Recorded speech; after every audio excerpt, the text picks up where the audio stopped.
Assalomu alaykum barchaga. Bugun sizlar bilan Predator bilan ESLint integratsiyasini ko'rib chiqishimiz kerak bo'ladi. Shu joyda bir narsani aytib o'taman. Bu yerda yozilgan jamiki narsalarni biz sal boshqacharoq ko'rishimiz mumkin. Xo'p, bu yerda nima bo'ladi? ESL va Predatorning vazifalarini farqlari nimada bo'ladi? Sodda qilib aytaman, bizada hozirgi proyektimizda, ya'ni agar kattaroq proyektlar qilsak yoki kichik bir proyektlar yoki jamoaviy proyektlar yoki o'ta bir qiyin proyektlarda bo'lsa ham bizaga proyektorda juda katta yordam kerak bo'ladi va bu faqat kodning stillariga ahamiyat berish uchun ishlatamiz. ESLint bo'lsa kodning mantiqiy tomonlariga fokus qaratadigan qilsak bo'ladi. Bu yerda ikki holat tushuntirilgan. Ya'ni birinchi holat mana shu holat. Ya'ni ESLintning ya'ni konfiguratsiyasiga biza misol uchun Predatorning anaqalarini qo'shamiz-da, ya'ni xususiyatlarini boshqasini qo'shib chiqishimiz kerak bo'ladi. Lekin bu narsa professionallik hisobida bo'lmaydi va bu kichik nima desam bo'ladi, kichik loyihalar uchun judayam zo'r bo'ladi. Ya'ni kichik loyihalar, yagona tool kerak bo'lsa, bu judayam yaxshi bo'ladi. Endi ikkinchi tarafi bor. Predatorni biz RC holati, ya'ni RC mana bu holatda ishlatadigan bo'lsak, bu bizga nima qilib beradi? Bu bizga ya'ni VS Code yoki GitHub'da yoki qanaqadir boshqa bir loyihalarda ishlatadigan bo'lsa, katta loyihalarda, jamoaviy ishlash, yana kengaytiriladigan loyihalar bo'lsa, bizga RC holatda qilib qo'yish ancha yaxshiroq bo'ladi.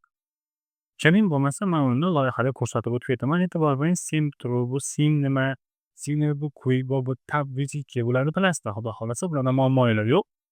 Faqat ESLint config holatiga tegmaysizlar, esdan chiqarib qo'ymanglar.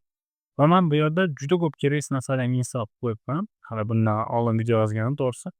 Endi bizga faqat mana shuni o'zi kerak bo'ladi xolos. Bundan oldingi mana bu ikkitasi o'zi aslida umuman kerak ham emas.